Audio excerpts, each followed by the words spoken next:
In today's video, we're going to be converting this Vulcan brand from Harbor Freight, this is their welding cabinet, into the ultimate car washing cart.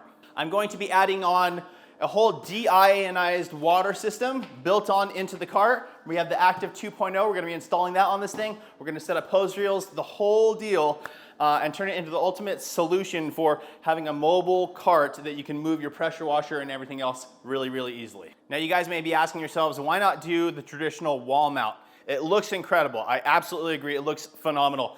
For my situation though, because of where this is, and then I could just pull cars right out into the front of the driveway and clean them there, but I also have this sort of wash bay area on the other side of this wall, and setting up the pressure washer system here doesn't make a lot of sense. I want to be able to have it mobile so I can move and keep things going as needed. Now another reason is I don't have a water spigot here against the wall, which just makes things a little bit more complicated, and I want to keep everything simple. But I obviously could have a plumber come out, run some line, have a spigot there, and then be able to connect it. But again, the real main thing for me, I was really trying to decide, do I want to go wall mount because it looks awesome, or do I want to go with the cart solution? And the cart solution, like I said, just works better for me. So really quickly, I'm gonna go ahead and pop this thing out of its cabinet. I'm gonna assemble it, and we'll talk about why I chose this specific cabinet to create this whole detailing cart.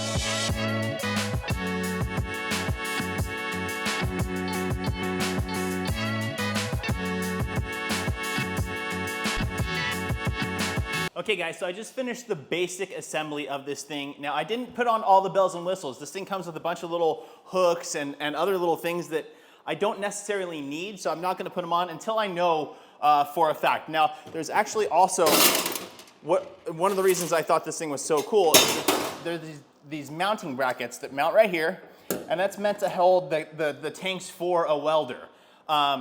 And that's why I wanted this cart, guys. That's the ideal situation for me, is because I want to mount my deionized tanks on this. However, those mounting points are pretty high, so I'm probably not gonna use that. We're gonna start mocking this thing up and trying to figure out exactly how we want this thing set up. So again, guys, here is the shelf piece with the large wheels, which are awesome. So we're gonna go ahead and plop down tank number 1. Oh, it's just an absolute perfect fit. So that's exciting for me. Grab tank number 2. So good. That is awesome. Now, I will say the connecting point that goes right here, which is, let me grab it really quickly so you guys can see, may be a problem for me because this connecting point is quite long. As you can see, it's longer than I would ideally like. So I may have to just cut this down or figure out some sort of solution so that I can make this work. But like I said in the initial video I made on all the DI tanks, all the deionized setups, I think for the average home user, you don't need to go with the double, what's it called? This is the dual bed double, meaning it's a thicker tank. If you go with the single, you're still gonna get the most bang for your buck for a deionized setup, and then it's gonna be easy to install this thing because they're gonna be further apart because they're a narrower tank. So keep that in mind. I'm gonna have to do some customization here. If you just go with that standard dual bed system, you shouldn't have to. It should be a pretty easy plug and play. All right guys, just to show you a little bit more of what I'm talking about. Here's the connection, right? And as you can see, there's excess hose here that I can remove to get this to fit. Now, it's still gonna be tight. Let's see, if we remove these caps, this is just how they ship with these caps on. So I'll remove these, okay? Now we're in a position where if I install that, yeah, I'm just gonna have to trim these out. So I'm gonna go ahead and do that, guys. No need to film this, but I'm just gonna loosen this up, cut this down, remove this piece, cut this down, and get it to fit in there properly. Okay, guys, so I have it all set up now as far as where these are gonna sit, which is awesome. It fits on the shelf absolutely perfectly, at least on the dual bed double. Again, if you go with that standard size, you're not gonna have to adjust this. I had to just cut this down a little bit, but after I did that, it fits perfectly. So I'm trying to figure out the system now because I want to be able to run it the most efficient way possible, right? Where I'm not going through these tanks so much. Obviously in my mobile detailing units, I carry a water tank. So all of that water goes in is pure DI. But when I'm working from home, I want an option where I can do the initial rinse with regular water, switch it over to DI, nice spot-free water for the final rinse, and whichever other spots that I want to use that, just to get the most life out of these tanks. So with that, I'm trying to figure out, I want to put a bypass here. Where the water comes in, I want to be able to route it either through the system into the pressure washer or bypass the system and also go into the pressure washer. So I'm trying to figure that out right now. As of now, I have two options that I'm trying to figure out. So we have a regular bypass, or I guess what would you call this? A splitter. So with the splitter, it's very simple in terms of it'll go in, the water source will come into this side. One side will be plugged in here. So I can open this up, it'll run through here, and then this one I would be able to open up and go through there as needed, right? For either regular water or the DI water going into the pressure washer. The problem I'm having is how to connect that at the pressure washer port so that there's no backflow. I don't want it to run through and then any residual comes back into this. I don't know if that would mess up the system. So I'm trying to figure that out. The alternative is we have these three-way valves, and they call them three-way, which is interesting because they're kind of two-way. You get two options. So water's in here. As of right now, it would pass through and come out this way. This side's closed off. Or we could turn that, and then this side closes off, water comes in here and goes out that way. So really, it's kind of serving the same type of purpose as this one, except my issue is on the connection point at the pressure washer.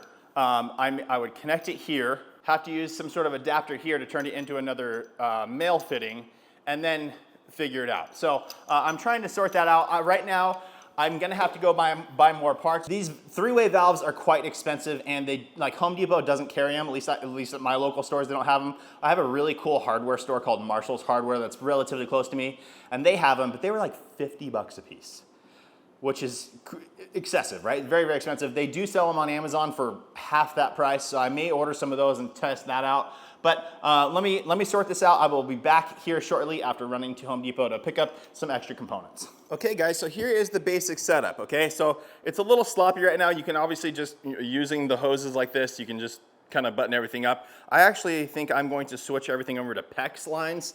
It's gonna be the first time I've ever used PEX, so we'll see how that works out. But I think it'll just be a nice clean way to do it. But basically, I have a quick connect here on the hose where you're connecting the system, right? Your actual water inlet is gonna have a quick connect as well.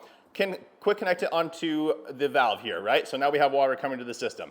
Right now, this is closed off and this is closed off. When we want to use our DI water, we will simply twist this, opens up the valve, it'll block it from going down here, it'll go straight through the system, go through the whole DI system, come out over here. Again, we need this open and this one shut.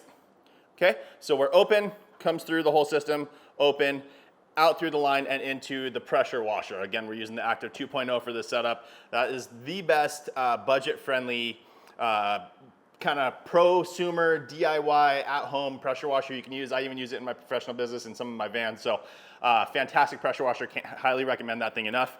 Outside of that, guys, now we're back to the beginning. Say we don't want to use the DI water, we're just doing an initial rinse or something. We would just close off the valves for the DI system. 1 and 2, those are shut off now, and we would open up the valve for the bypass. Let me see which one, there we go. So now it's gonna stop here, not go through the DI system. Instead, it's gonna reroute through here, all the way around the DI system, and out to the pressure washer. So again, the benefit of that is so that we can either, we can maximize the use of these tanks, right? We can use regular water as needed, and then when we want DI, we just simply switch the valves, and then we run it through the DI system. So now I'm gonna go ahead and switch everything over to PEX. I'm gonna try and do just nice clean lines with this whole setup so it's just proper, it looks proper and everything's out of the way. And then we will be attaching it to the pressure washer, and then I will be setting up a hose reel on this system as well. So I have to figure out the mounting solution on top, so I'm gonna go ahead and do all that and then we'll touch base here in a moment.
right, guys, so here it is, my new mobile, stationary yet mobile detailing cart, along with the whole pressure washer system installed, and the most important part, the DI system. So anywhere I go, guys, no matter what kind of dirty water there is, you know, like hard water from your water spigot, it's gonna come out 0 parts per million to up to 20 parts per million, I guess, is still considered spot free.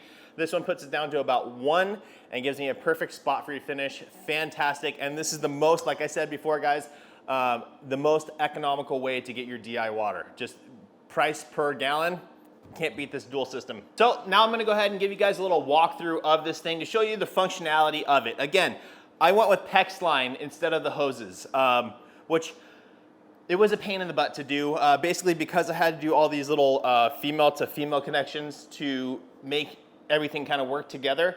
It was really hard to line them up to get it to not leak. If you're doing this, I would probably recommend just sticking to the hose setup that was on there before. That still looked really good. You could have mounted the hose in a couple ways and made it look really clean. I wanted to do this. I'd never worked with PEX before, and I think it looks phenomenal. But I will include a sort of schematic diagram of the setup for the hoses, not necessarily for the PEX, because honestly, I don't even remember. I ordered so many parts. I'm gonna return some parts, but it was kind of a trial and error situation for this. Okay, guys, so here we are. First up, we're just gonna start off with the components. Obviously, we have the DI tanks on the side. We already talked all about that kind of stuff. We do have the bypass. Now, I did have to switch this around. So originally, I had the inlet coming in over here. I switched it around because of the rest of the configuration of the cart. I wanted it on this side. So anyways, we have it coming in here.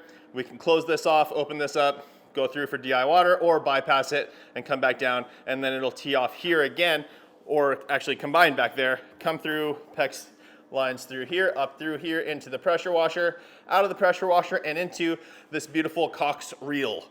This thing's fantastic. Why did I go with the Cox reel and not more the basic ones, like the Amazon basics that I have here, or this guy here? This was the auto rewind one, and really the reason is I had this cart, or sorry, this hose reel, and I really think it looks phenomenal. I mean, everything just matches, and I really wanted to go with that route just so that everything matched and looked really, really cool and clean. Next up, guys, so we have the Cox reel. We have our Uberflex hose. This is a 50-foot hose on here. We have the Active 2.0, again, best budget-friendly electric pressure washer for car detailing. This thing's phenomenal. I'll put a link to all this stuff in the description for you guys so you can have it.